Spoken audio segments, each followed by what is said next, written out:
Swim check 1, 2. Bike check 1, 2. Run check 1, 2. I think we're ready. Let's try this. Welcome to the Try Beginner's Luck podcast, a podcast where we explore the sport of triathlon from a variety of perspectives to help beginner triathletes on their journey. I am your host, Mashonda Shines. Hey, everybody, and welcome back to another edition of Try Beginner's Luck. Yeah, as I listen to my voice, I hear extreme raspiness in it. Very different than what I'm accustomed to. And it's only by God's grace that it's not worse. And so I'm just really grateful for that. I did a race a couple of weeks ago and got hit in the chest. And I guess in shock, because I'm a swimmer. So I usually kind of know how to shift and dice and make everything, right. I panicked. Heart rate boosted up to over 175. And I think in the shock, I took in some water and water got in my chest. So it went down the wrong pipe. And it's so scary and shocking to realize that, in this sport that we love so greatly, we never know what will happen during our race, what will happen as the outcome, but we show up. And I think showing up is one of the single most important factors, is showing up for yourself.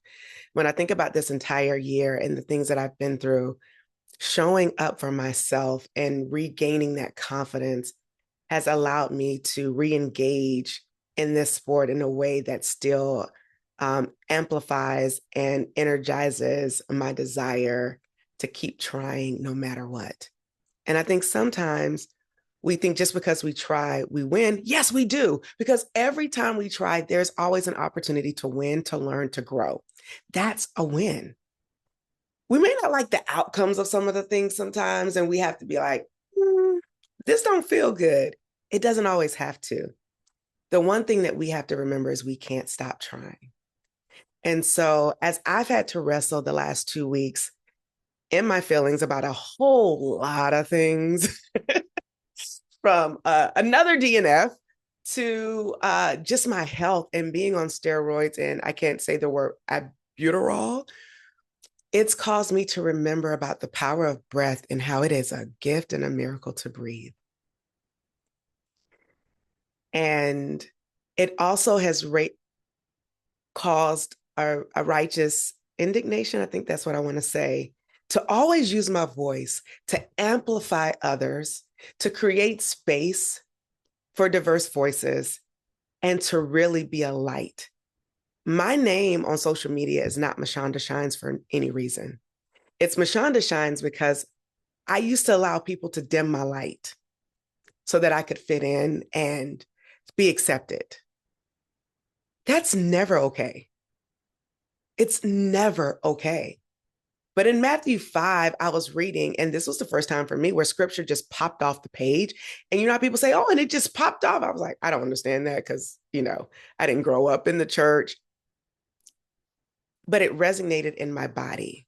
And that reverberation caused me to step into something that I didn't know I was supposed to be. And that was to let my light shine so brightly and to not be up on the hill, I'm paraphrasing, and so that the world can see. I'm paraphrasing. At the beginning of this year, I had an opportunity to be the MC again for the USA Triathlon Endurance Exchange. And I love getting opportunities to engage with people that I may not ever get to meet in this sport. And in this instance, I believe it was Sunday, I was in the big ballroom and maybe it was lunchtime. And I asked the gentleman if I could sit by him and just eat. I'll let him tell more of the story. But we met, we talked, and then something happened. Some time passed. I saw him again randomly at USA Triathlon's Nationals in Atlantic City. And we had a moment. And he was like, my son is racing. And I said, whoa, I didn't know you had a son that was racing here. And I said, well, I want to be able to interview both of you. So I'm going to welcome them in. And then I'm going to say what they do, which is a little different because, I'm like always pumping people up. But what I will tell you is that they equally shine brightly. Now, I get to welcome to the Try Beginner's Luck stage Pastor Stephen Mayo and his son, Steve Mayo. Welcome to the Try Beginner's Luck podcast. So I messed that up at the end because, as you can see on the screen, we got Pastor Steve one way and then Stephen another way. And so I was like, they're both Stephen Mayos, but different titles. So welcome to the Try Beginner's Luck. Pastor Stephen is with Shining Light Ministries, right? Mashonda Shine, Shining Light Ministries. Who knew that chance moment on January 5th or whatever date it was on that Sunday that we would be two shiners sitting by each other, not knowing where the path would lead? Pastor Steve is the nonprofit. He's a nonprofit president and ED. He's a USA Triathlon coach. He's a part of the Try team. And he's out here creating opportunities for inner youth and teens and young adults, giving them the opportunity to try. Now, Stephen Jr., because he's a junior, he is on the Lenoir-Rhyne University Triathlon team. His journey has been a little different, and this is my first time actually meeting him. So I'm honored to meet you and welcome you into this space. How y'all doing today? I'm doing pretty good. Pretty good? You're on mute, Pastor Steve. And yeah, I know the names can be a bit confusing at times. It gets a lot harder once you start signing documents once you get older. But that also could be a good thing. I mean, just saying, not thinking anything bad, but it Mhm. could be a good thing. Bittersweet. Yeah, Yeah. yeah, no. Blessing to be with you. So, and just it was just such a wild as some people would say at the church that I'm at, a God incidence that we met together that day, and they're just for a pastor, I'm just not always that outgoing when I'm outside of my circle, and was just kind of chilling, but I was by myself, and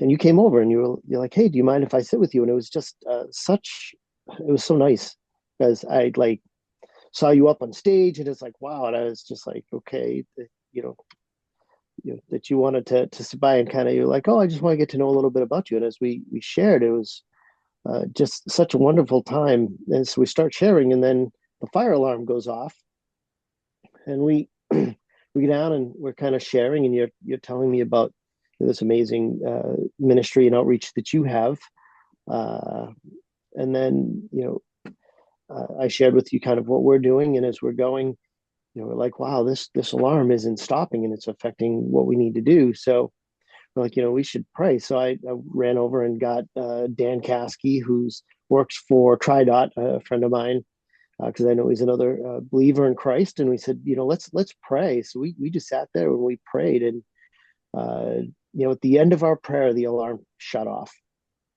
and it was awesome to be a part of that. And then we're like, we need to do this again. So we exchange information, but I know I've been super busy, and from seeing all the stuff you're doing, you have been as well. And yeah, we just saw each other at. I saw you up.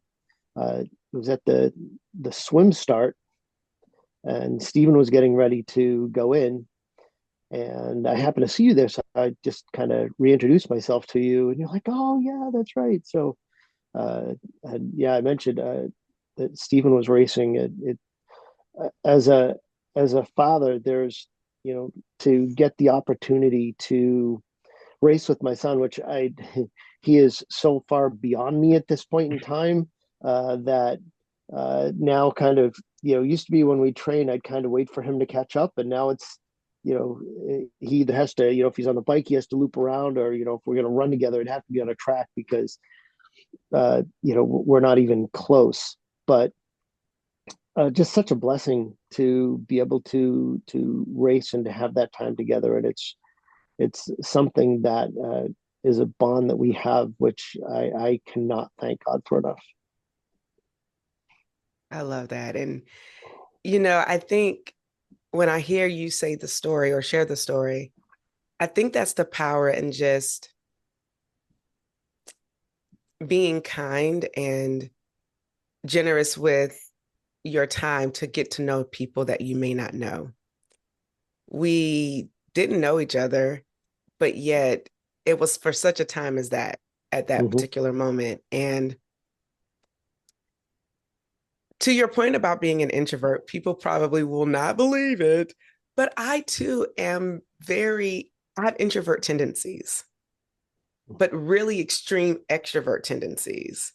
And I think the new word is ambivert for that. And sometimes it can be really hard for me to be like, hey, let me sit down with you. Can I sit down with you and talk? Especially in rooms where I'm a minority. It's very difficult. And I just appreciate your kindness and just saying, sure. And and it also says we don't know what's on the other side of that person and what they're thinking about the person who's asking to sit. And Hmm. so I think the one thing I want to say is for those of you who might be scared in this sport and don't want to ask your questions, are you afraid to approach someone because they're sitting by themselves? Don't be, because you never know what that chance occurrence could be and how it can really level set what it is that you're trying to do. You don't know if you're going to run into that person 8 months later, kind of like we did, at in Atlantic City, and have an opportunity to re-engage because there might be more in store to do.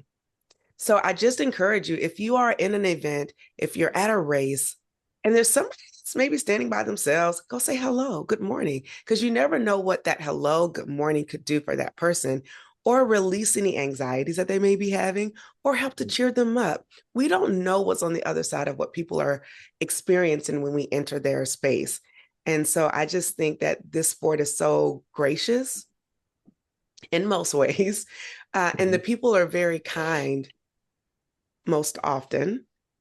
And Right. so to extend that is a really good opportunity. So, And if it's, I would just say, add to that, if it's before a race and someone doesn't seem to engage, because like I know Steven, when it's before a race, when he's focused in on races, I can talk to him, and at times all I get is a stare. So, if someone's reaching out in the pre-race and someone just doesn't seem like they want to engage, they may just be focused in on what they need to do. So don't take that as that they don't like me, they don't want to talk to me. They may just be in a place where it's like I've got to stay focused on what I have to do. yeah, let's jump right into it. I think, Pastor Steve, I want to know how you got into sport, because I think you leading the way for your son to get into sport, and you kind of leading how before it was like me waiting for him, and now it's like he's surpassed you, which I am so. I've heard a little snippet about your story, Stephen, so I'm really excited to just hear you talk about it. So, how did you get into the sport, Pastor Steve? Tell us about your introduction to the sport, what happened, all the deets. So it was 2013, and as a pastor, things can be fairly sedentary. So even though I worked with youth for the most part, other than maybe shooting some hoops with some of the kids, uh, I really wasn't doing a lot. My health was declining. My medications were going up. My weight was going up. And I really felt like God said to me, and I've heard this message before that, God gives you a message and he gives you a horse. And for this guy, he said he killed the horse. And God's like, I've got work for you to do, but you're letting your body decline, and you can't take care of, not only can you not take care of yourself, but you can't take care of others and do what I've called you to do if you don't start taking care of yourself. So I began trying to figure out what I wanted to do. And one of the things that I had done the year before is I had come up with a personal mission statement with a bunch of things that I felt God was calling me to do. And on that bucket list was to do a triathlon, a sprint triathlon. So get into the summer, and a friend of mine told me about a sprint. It was Hyannis, uh, and it was in September, and I had like 6 weeks. So I was like, you know what, I think I can do this. It might have been 8 weeks, but I got one of the plans online and just started doing work, and so I'm training at it. I'm trying as best I can, and uh, it was like 4 weeks in, I started getting this right knee pain, and it was just it was really, really painful. And I was trying to figure out, what am I going to do? I've got this race set up. I'm really gearing for it. And so, but I'm like, I can't blow my knee out. So I end up going to see an orthopedist. And this is why I was saying that, to remind me of the story. So I go to an orthopedist because I'm thinking, I'm not going to be able to race. My knee's a mess because even walking was causing me knee pain. I go in and I sit there, and they come up to me. They have me, hop up on the table, and they just touch the side of my legs, which I didn't think anything of. And they were like, "Oh, like, well, we can do stuff, but we already know what's wrong with you." I didn't even know at that time about IT bands and how they can tighten. I didn't know anything about foam rolling. I didn't, as you kind of talked about this being a season of recovery, I didn't understand any of that. I was just kind of jumping in and going to do what it was that I needed to do. So it's like, okay, here's the trainings, here's the training, spend a couple of minutes afterwards stretching because I knew really nothing about stretching. And so at the end, they did the test. They come back, they go like, yeah, your IT bands are really, really tight. I said, well, so am I going to blow my knee out if I go do this race? They're like, no, you're just going to have a lot of pain. So I was like, okay, but I won't like do any permanent damage. They're like, no, you won't do any permanent damage. So I started kind of trying to stretch it, and then I did the race. And when I finished the race, I get halfway through the race, I'm like, okay, it's going to hurt whether I run fast or if I run slow. But if I run slow, it's going to hurt for longer. So I just kind of pushed the end of the run just to get done, and did it with a close friend of mine. And when I get through, I was like, there were all these things about the sport I never knew, especially like with regards to transition, but there was stretching. And I was like, I'd really love to do this again. So at that time, not only was I a senior pastor, but I was with Shining Light Ministries. We had just started a couple of years ago. We had gotten a grant to start a youth center in our city for at-risk teens. So I go back and I'm kind of telling them about this experience. They knew I was going to do it. And one of my coworkers, as I was talking about, I'm like, next year I have to do at least one more because I can't leave that as the last race I've ever done. And this guy goes, would you mind if I train with you and I did it with you? And all of a sudden, a bunch of the teens were like, hey, Pastor, you think we could do this with you too? And it was like, so what has become our AMP, or athletic mentoring program, really just started because I was trying to get healthy and, kind of sharing my journey, which I think for a lot of us, people talk about ministry or whatever, but for us as individuals, God calls us to share our journey, and in that we get these opportunities to help people grow. So that was kind of how Shining Light Ministries started in our SLM endurance team.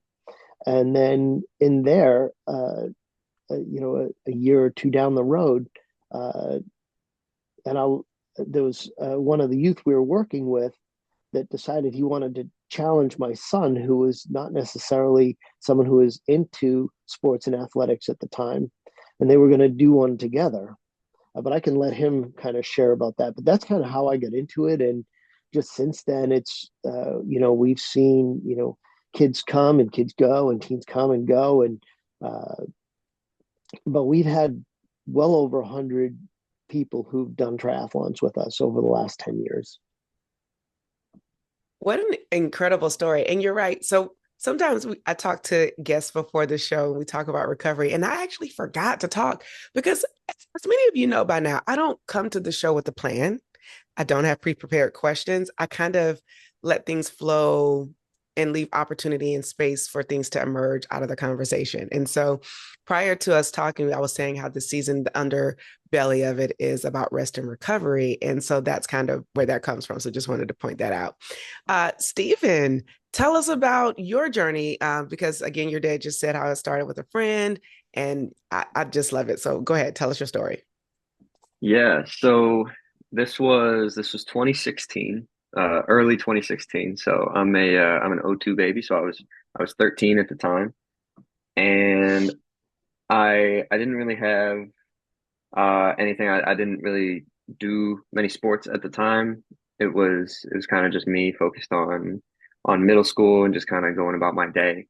And by now, my dad had a fair amount of people doing tries with him, and I thought it was cool. I didn't think it was like, man, I totally want to do that. It was just kind of a thing that I was like, oh, cool, he's doing that. And then yes, so there was a friend in the church that challenged me to it, and he was like, okay, I'll do it with you because all of my dad's friends were like, Steven, you should do this one. And it was Hyannis. It was like you should do the try. And I'm like, I don't know. And I think I had probably like 6 weeks to train. I decided to do it. Spoiler alert, my friend bailed on it. And but I was like, you know what, I'll still do it. I'll still try because uh part of it was everybody else was doing it. So I was like, okay, let's just give it a shot. I've been training for it. My dad back early days trying to get me into the gym because I loved the idea of racing. I did not like the idea of training and consistently going to the gym. I was like, okay, can I do the racing, but like not do the training? And obviously that's not how that goes. So I ended up doing it, Hyannis, and the one thing I remember from it was I crossed the finish line, and the first thing I thought of when I crossed the finish line, I was like I accomplished something. Like I felt such a feeling of accomplishment, which is really good for a young teenager and a youth of just feeling like I have control of this and I did this. So I fell in love with the sport and I've been doing it ever since.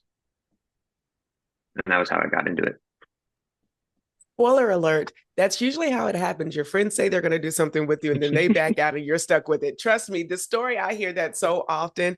And the fact that you stuck with it has shown like where you are. And I think I'm just going to go ahead and say this. What you didn't say, well, you did say that you wanted to race but not train. Hmm. When did that switch for you? And when did you understand that there's a need to train so that you could truly race properly? Yeah, so actually I do know when the switch. So it started more as I got better at it and as it became more of a like community aspect. Like when I very first started out, I was doing like the indoor bike at the gym. Nobody likes the indoor bike at the gym. But when you go outside with a group of friends and you go on a group ride, that's so much more fun and more engaging. So it went from something I didn't like to something I tolerated and something I was okay with. But in 2018, I qualified for 2019 USATH Group Nats. And that was the moment for me that I was like, oh, okay, like I need to start taking this seriously now. That was when I started feeling like, okay, let's start looking into it. Let's start actually training. Let's start actually honing in and getting it done. I love it. And so when you said that you were a 2002 baby, that kind of blew my mind a little bit because then it made me feel some type of way. And I don't think I've really had that realization because I'm always like, I'm young, I'm vibrant, I look good. And when you said that, I said, "Ooh, you're aging, Mashonda." So it did something to me a little bit. But 2019 would have been 18 for you or six, 17. 17, 17, I 17. would have been 16 years old, 17 race age because it was before my birthday. Okay. Would you had you graduated from high school or were you a senior in high school at that time? I was a junior in high school. It was the summer in between. Okay, I, okay. I, I skipped a grade in middle school, so I was able to go I was able to go into like my senior year of high school turning 18 during the school year. Okay. That first age group nationals for you, what was that experience like? Because then I feel like you've gone on to compete at nationals every year since then. Yep. Yep. So besides obviously COVID year, but I think 2019 Nationals was in Cleveland, Ohio, and I went there. I was still very, during high school, I was quite cocky. Uh, and okay, I'm a triathlete, okay? Like you guys don't know about this, okay? And I, it wasn't like I was like super good or anything, but I had the mindset of like, "Yeah, you guys do your little training. I'm just gonna be better over here." And obviously that's not the right way to think, but it is a period of my life. So I went into 2019 nationals like, okay, I'm here. I got this. Trying to block out what I was really feeling on the inside, which is like, I don't know. I don't know if I'm ready for this. But I was putting on the persona of, this is light work for me. And I raced 2019 nationals, did crap. I mean, did good for me, but like when I looked at the overall leaderboard, I'm like, no, I'm not gonna look too much at that. But at 2019 nationals, they had an offer of like, okay, do you want to try to qualify for 2020 nationals? And you can like do a pre-registration thing. And with all the focus that I did in 2019 leading up to nationals, like my New Year's resolution was no fast food for all of 2019 until I went to nationals. And I held that. I did that and I was really happy with myself. I was like, okay, I want to keep doing this because I'm realizing it's making me a better person. It's making me a healthier person, a stronger person. So I want to keep this up and see how far I can go. The discipline to say no fast foods to, well, the good thing is you have parents who cook for you, right? So you can be completely in charge of that. But I love that. So, Pastor Steve, were you also qualifying for age group nationals as well? Or did you qualify a little bit later after you started to see Stephen qualify for age group nationals?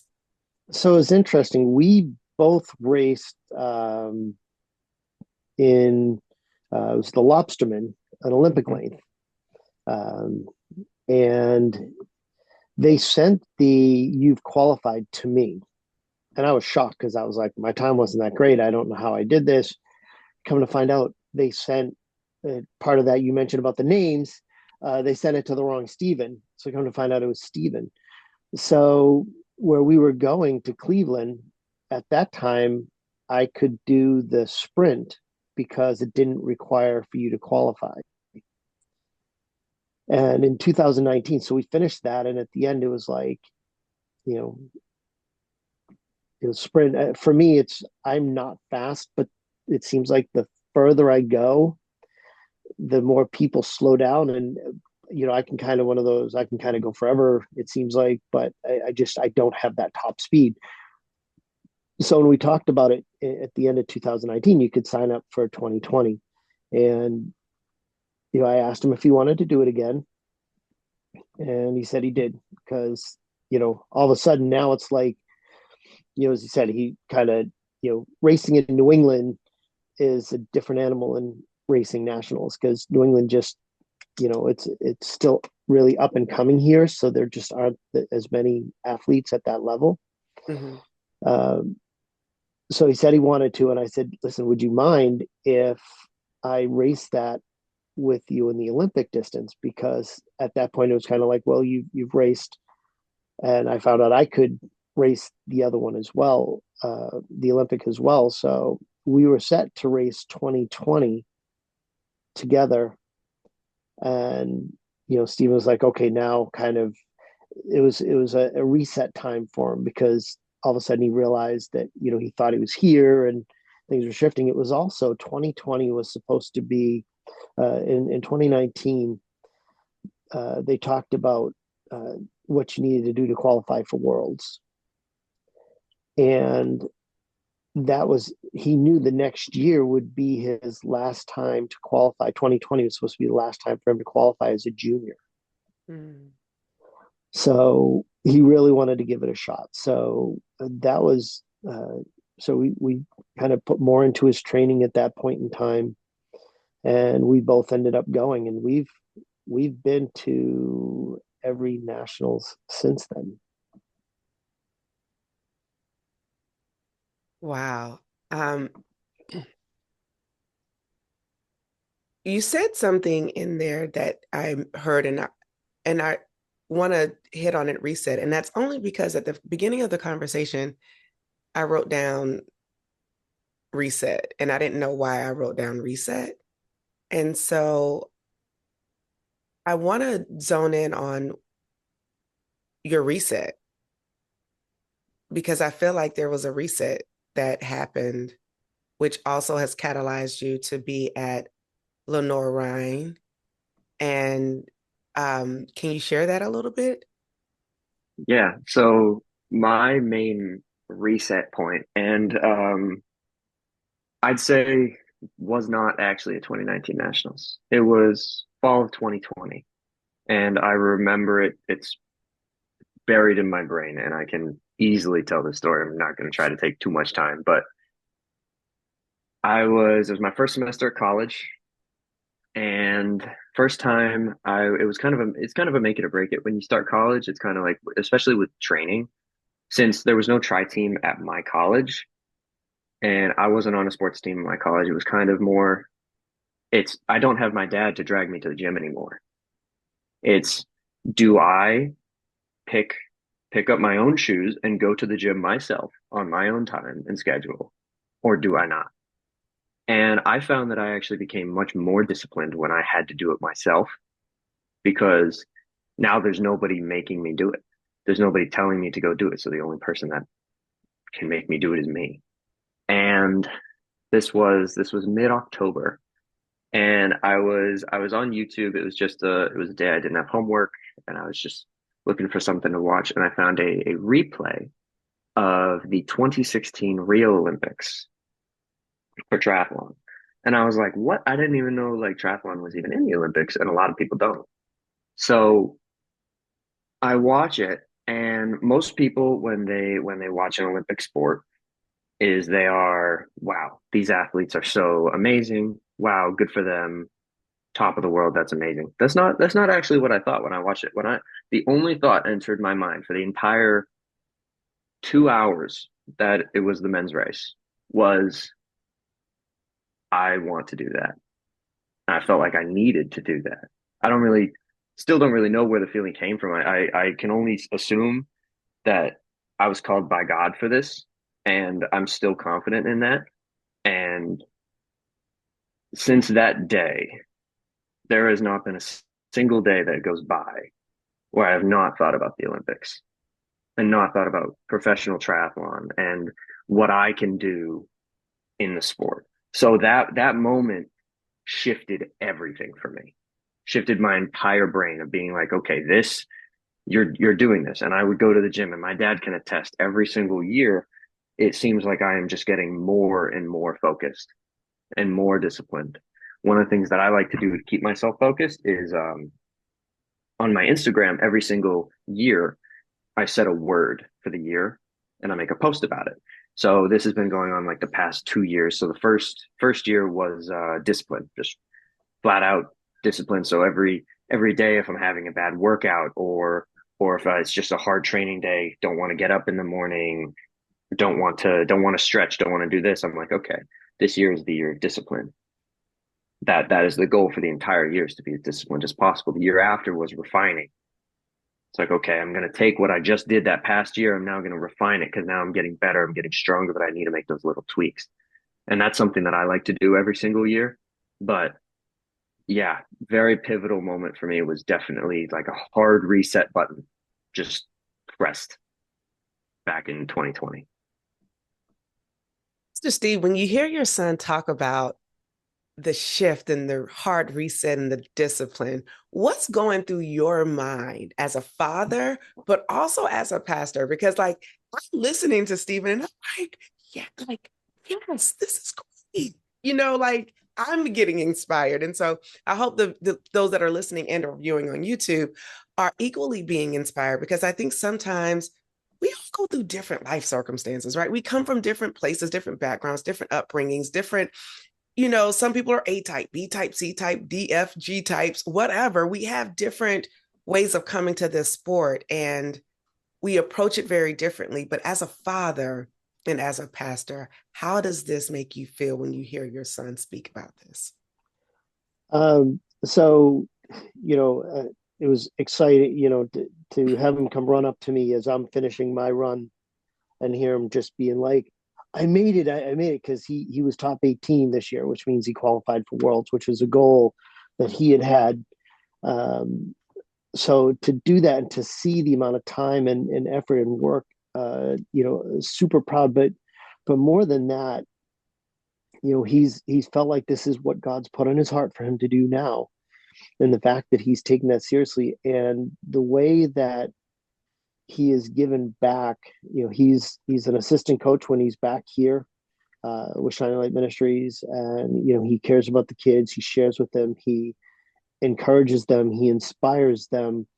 Um, the way he lives his life more than it's exciting to see where he's heading and all the things that he's doing with triathlon, but more proud of the young man that he's becoming through it. And God has used triathlon to help shape that in him, to give him discipline and determination. But as I said, more than what he does as a triathlete, just the person that God is molding him into is I just uh, could not be more proud of him. For his mother and I both. And Stephen, how does that feel when you hear your dad talk about you in that way? I mean, it's always good when somebody talks well about you, right? But I'm trying to find the words. I've always, I'll word it like this. My dad has always been very good at supporting me through everything. And so has my mom, so has my whole family.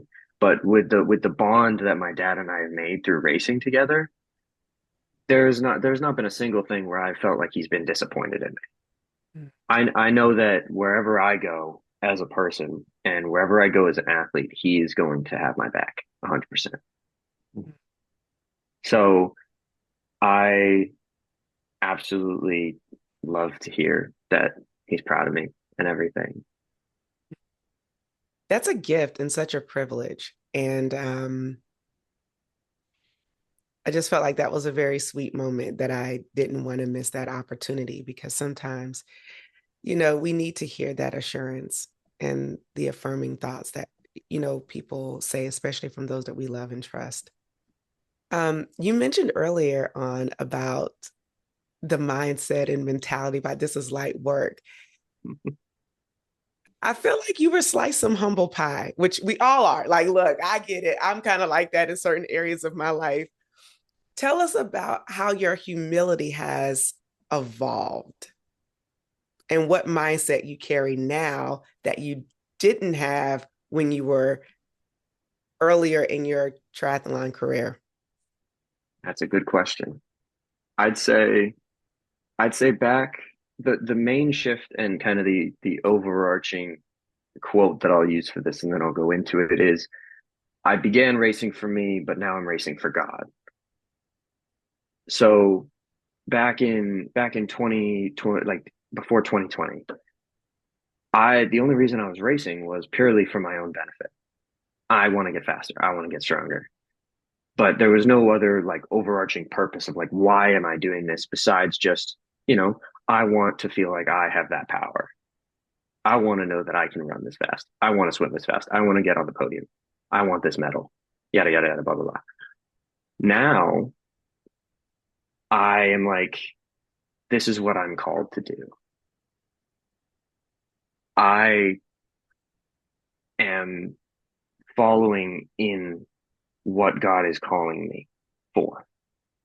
And if that's racing, which it is right now, and triathlon and missions through sport, which that's what I'm feeling, I'm going to go 100% into that. But now it's, if he calls me to anything else, I will drop what I'm doing right now. And that's going to be really hard to do. And I really hope he doesn't do that because I love triathlon, everything about it. But if he's like, I got something else for you, I want you going this way, then I'll have to let it go. And that's that. I'm okay with that. Yeah. And racing at a collegiate level, so different than racing your weekend warrior races back in New England because everybody's good at a collegiate level. Mm-hmm. I got, we, Lenoir-Rhyne has the number one D2 woman in the country. and they're competing in nationals tomorrow. So the women are. So they are beasts. They are powerhouses. So you can't really have a cocky mindset when somebody can beat you in every discipline. It's just okay. Let's calm down. I like to still have that when I'm running or things. I'm like I'm gonna catch you, and it's like in my head I'm like I'm hunting you. That's how I race. I like to race not in the front because I like to catch something.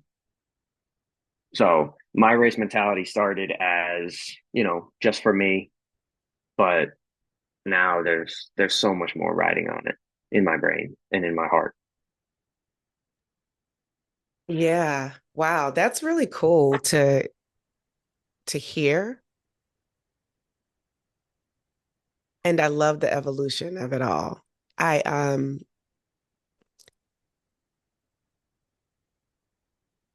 obviously I record these a little bit early, so by the time this comes out, the championships would have happened. But you also mentioned that when you started, there wasn't a triathlon team. So Lenoir-Rhyne has had an incredible growth spurt in just like 3 or 4 years. They've come to a couple of kinetic multi-sport races in Virginia. Um, I think they've been at like Smith Mountain Lake and Lake Anna, some of those races there. Tell us about the growth spurt of that particular collegiate program for both the men and women, if you can. Yeah, so I can because although this is my first year with Lenoir-Rhyne, I was recently on a call with my coach Harley Mason with USA Triathlon to talk about collegiate programs. And I kind of shared my own experience because it's a club sport for men and it's NCAA sport for women.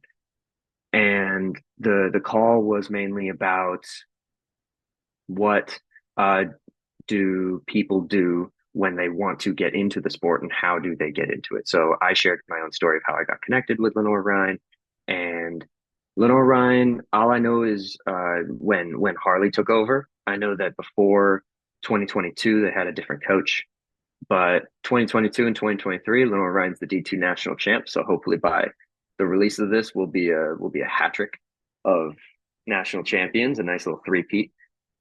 And I it's Lenoir-Rhyne is one of the few hybrid programs out there. So for most, especially when I was looking for colleges that had a men's club team, the problem is with a lot of club teams, they're taught and coached by other students. Like the NCAA coach can't teach and coach the men's team because it's just NCAA rules.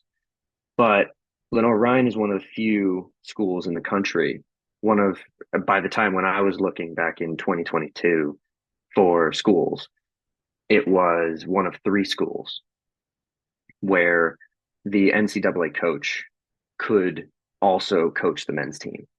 And we get basically the same benefits. And she tries to keep the budget about half and half. Like it's not like the girls get all of this gear and the guys have to pay for all their own gear. We also got our gear. So my struggle was I need to find like an actual good coach because I reached out to different schools that I won't mention, and I reached out to try the men's club program, like, oh, what are your coaches like? And someone would get back to me and they're like, yeah, so I'm the coach of the club team. I'm a sophomore. I've been doing track for 2 years. I'm like, okay, you're not the club I'm looking for. But I got to talk to Coach Harley at 2023 national champs in Milwaukee. And she is such a good person and she really puts her all into this sport. And I think it's only going to grow more over the next few years and hopefully within like probably between 5 and 10 years, I'd love for it to become a men's NCAA sport too. I'm sure it will. And I love to see like that growth and how you are taking charge of your destiny in the sport and how you're choosing the coaches that you want and choose to work with. Wow, this has been really good. Now that we've had a couple of chances to talk, Pastor Steve, tell us about Shining Light Ministries, Shining Light Endurance Ministries, Shining Light Ministries Endurance. So Shining Light Ministries was started in 2010 by a handful of us who really desired to make an impact on youth, teens, young adults, and families in the city of Fitchburg in the Twin Cities area where we're located in Massachusetts. Um, I'm a pastor of a small church and had been a youth pastor and really felt called to like be a youth pastor forever, but God had other plans. And he'd put on my heart something else, which we've come to realize is Shining Light Ministries. And we started it, and we started doing some neighborhood work, and then we got a grant to open up a youth center, working with at-risk teens. Going into the schools, getting their grades, working especially with kids that had issues with delinquency. So we'd get their attendance records every couple of weeks because we had kids with anywhere from 20 to we had one kid who had 93 absences the year before in school, and that's like basically half the year. So we're trying to at that point just give them a carrot to have them do things. And then, as I said, I did the race, and then kids wanted to race along with me, and it's kind of blossomed from there. We were able to get some funds to get some equipment through a grant that we have to do the inner city work that we do. The majority of the grant money we get helps towards salaries, so it doesn't help towards equipment. So that's always kind of been a bit of a challenge for us. But we've got a bunch of wetsuits, and we've got some goggles. In fact, Carol Corum and her tri team just actually sent us a bunch of their old goggles and things like that so that we could use those with our group. We had gotten a donation a few years ago, which enabled us to get a few bikes, the more hybrid bikes. We've got a couple of tri bikes. One of the biggest challenges, where we are is these kids don't have money for race fees. They don't have money for bikes. They don't have money for swim gear, goggles, all that stuff. So we're trying to kind of give them the things that they need to succeed in this area. And then just, it's been a challenge since 2020 because, kind of coming out of isolation. And so we find, and it happens, we've seen it ever since I've been in Fitchburg, Massachusetts now for 20 years.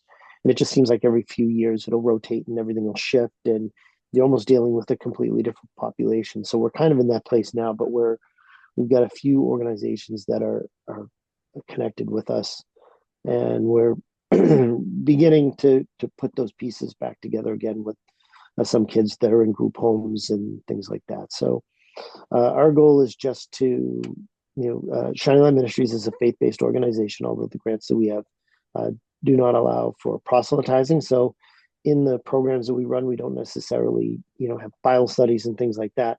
But, if someone asks me about Jesus, I'm going to tell them. But I think more than, sharing the gospel through words, I think that, we as Christians, for those of us who are Christians, we're called to live Christ. And, we've talked about it in Shining Light Ministries, earning the right to be heard. So rather than just going out and kind of pounding things out, it's like living a life where people go, and we've seen it. I remember a few years into ministry here, we were doing work, especially with the Latino population. And this gentleman comes up to me. He says, "Pastor, can I meet with you in your office?" So I go in and I meet with him, and he goes, "So why do you do what you do?" And I'm like, "Well, we've got," and I go through, he goes, "No, no, no." I said, "Well, Christ calls us to love everyone and to be there." And he says, "Yes." He goes, "But that's not what people do." He goes, "You're actually doing it. It's a matter of trying to live that life as opposed to just, kind of saying it." And I think we try to do that. I mean, we all fall short. So, I'm not nearly perfect, but trying to live life. So we do this to give. I mean, we have people who live in our city. It's a former mill city.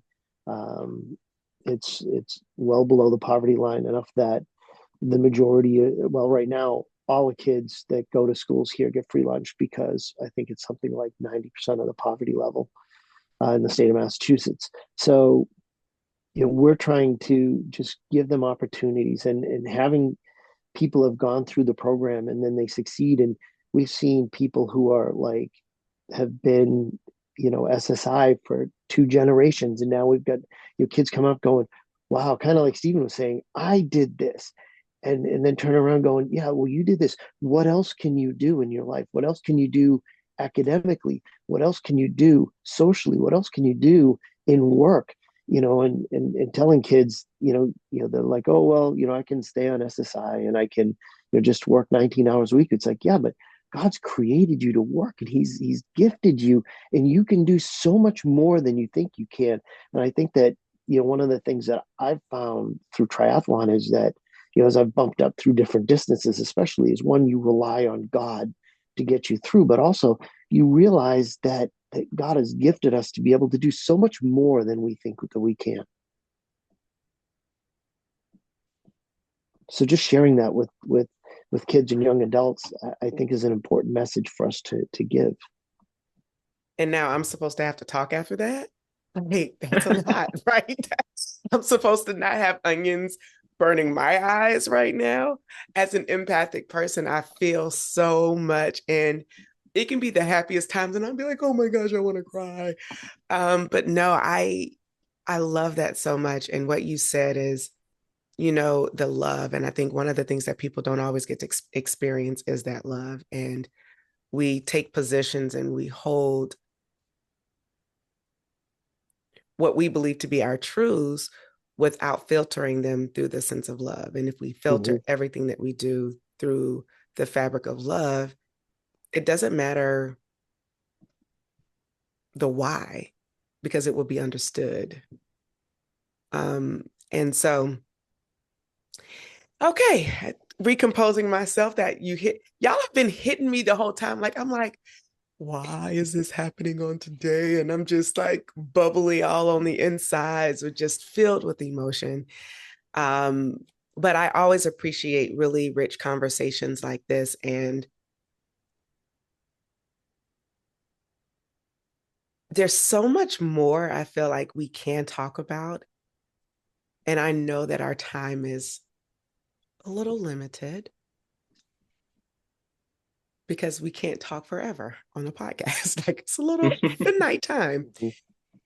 Leave us with some motivating or encouraging tips, advice, whatever you want to leave to a first timer. And I'll say both of you, and whoever wants to start first can go. You want to go first? You want me to?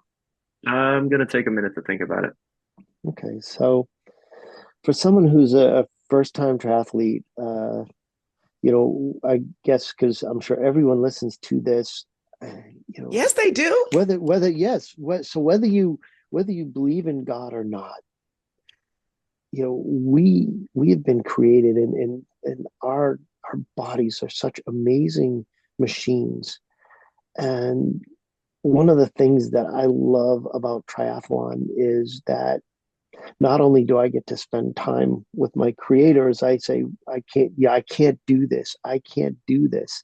And, I got, I'd mentioned to you, I just got a chance to do Worlds, which was like the just this amazing experience. And it was the longest race I'd ever done. And I got to the run, and I got partway through, and I'm like not able to fuel, and I'm just my muscles are all tight, and I was just like, okay, God, if you give me the strength to do this, I'm just going to keep pushing. And at the end, He gave me the strength, and I had the determination, and we got through it, and it was just like, wow, I can't believe that. And each time it's just like we can do so much more. And so one of the things that I just hope that you gain from this in doing your first triathlon is you're going to realize that you can do more than you can imagine. And hopefully you'll gain strength through that to be able to see what other things that you can do and accomplish in your life that maybe you thought were impossible as well.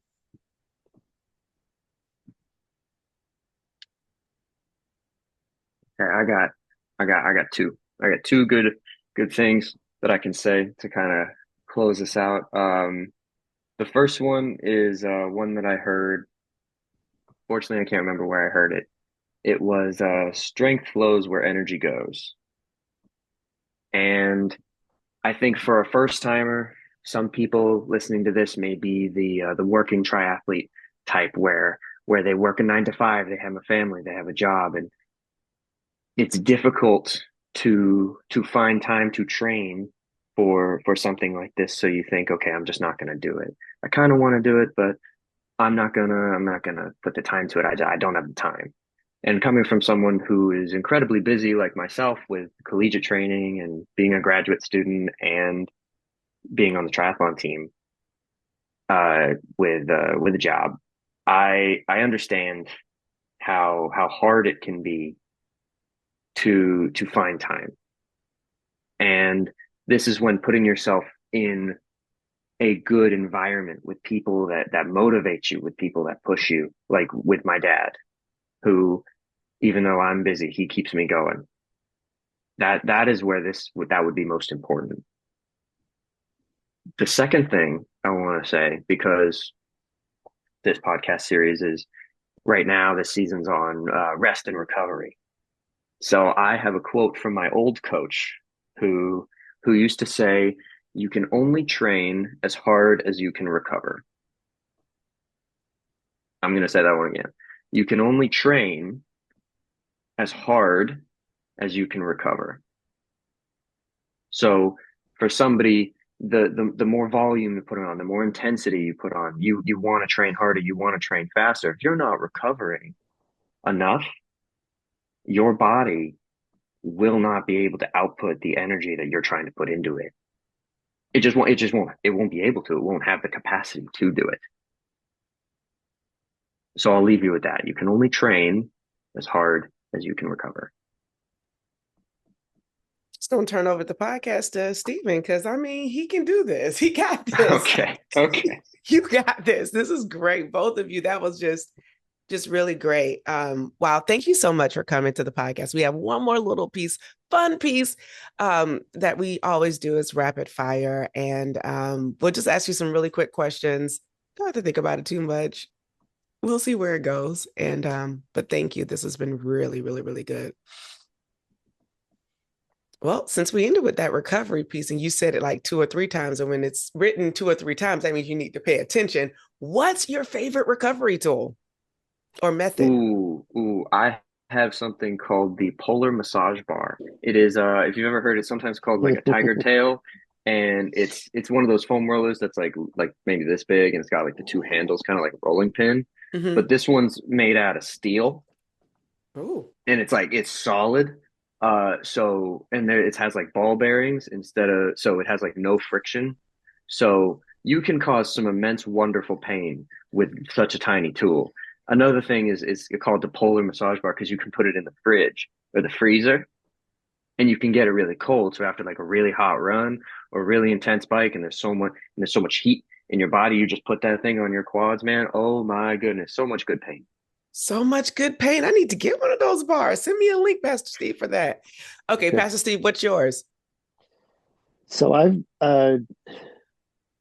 my daughter had given me a pair of their like the recovery boots, but they have recovery boots for like $600-800, $1,000. She found a pair for like it was like $100 or something like that. And she'd actually been gifted them, but she can't use them on both her legs, and it requires both legs to go at the same time. So she gave those to me, and I use those pretty much after every run. So Mm. between that and the other piece that goes along with that is compression socks. And Stephen has made that his fashion statement in school, where they will talk about the fact that, like, he's walking around, he's got, knee-high compression socks with shorts and slides, which is a look. But, Don't even call me he, out like that. no, but it's awesome because when we're talking about recovery, you take your recovery seriously.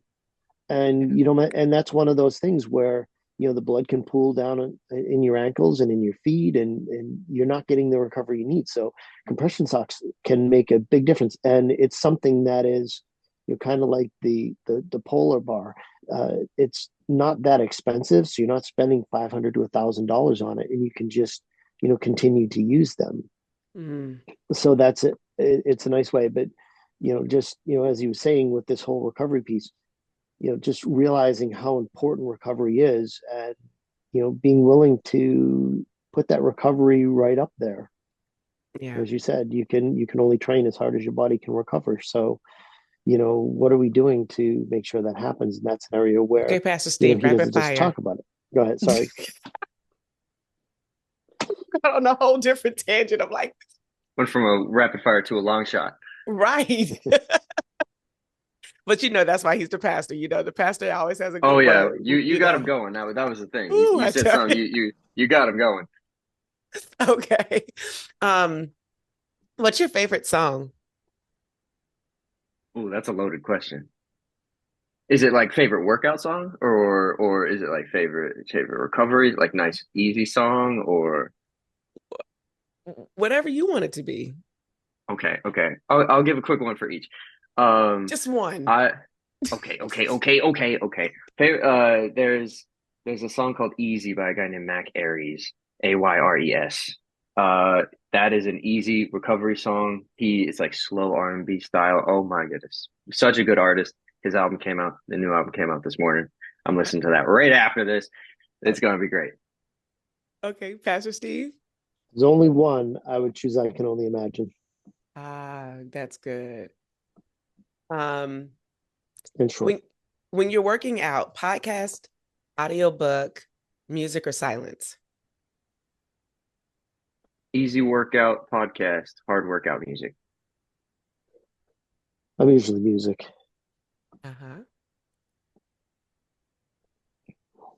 Dream training partner, alive or historical?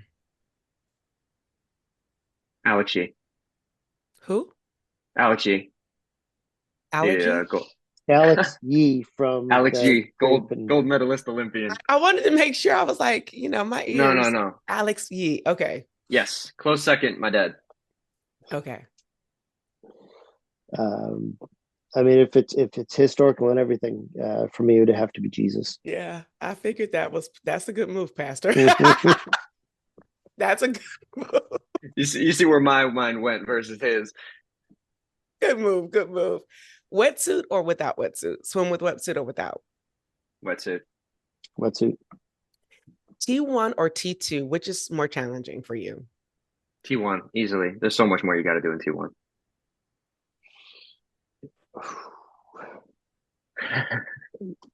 Depends on the length.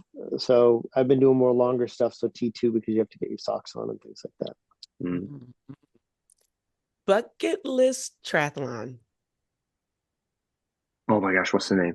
The Norseman Extreme Triathlon. It's like the hardest try like ever. Okay. Escape from Alcatraz. All right. And we don't let anyone leave without asking this question, but you might not have gotten it. So this is going to be a two-part. Do you pee on the bike or get off and take a proper pee break? I'm not wasting that much time. Are you kidding me? Come on. Come on. When you're at the front of the race, you got to do what you got to do. If you got to go, you got to go. Love it. Pastor Steve. So I've actually on the bike, even in the longer distances, I guess I've dialed my nutrition correctly because I've never had to go on the bike. I wonder what that feels like. One day I'll experience it, but until then, we will live to try another day. I'm sure it'll happen at some point, and I'll have to deal with it. And uh, I would say if I can on the bike that would be the case, but I haven't had to deal with that. You're Awesome. talking wetsuit, Yeah. we're talking different story. Well, Yeah. obviously. I don't recommend putting it on your bucket lists. It's kind of more if it happens, happens. Don't go into a race like, okay, this is the race. I'm peeing on the bike. I know it. Yeah. But it's a fun question. And I think sometimes when you cross over into the tri space, the mentality of certain hygienic things kind of escape for just a moment until it's for a moment. So it's just 100%. A fun question. It's a fun question. You guys, thank you. We have this saying, whenever you try beginner's luck, you always win. And it's true. It doesn't matter what the win looks like. It's a win because you've tried. Remember to like, share, forward to your friends, tell them to sign up, subscribe, all the good stuff on Instagram, on YouTube, so you can see the video and or hear the audio on your favorite platform. My name is Mashonda Mouse, also known as Mashonda Shines, and I am excited to say we are out. Peace. Bye, everybody. That was good. Thank you. Thank you for tuning in and listening to this episode. We need your help so we can continue to try at TBL. So for more information on where you can find and subscribe to this podcast, visit www.trybeginnersluck.com. And don't forget, whenever you try beginner's luck, you always win.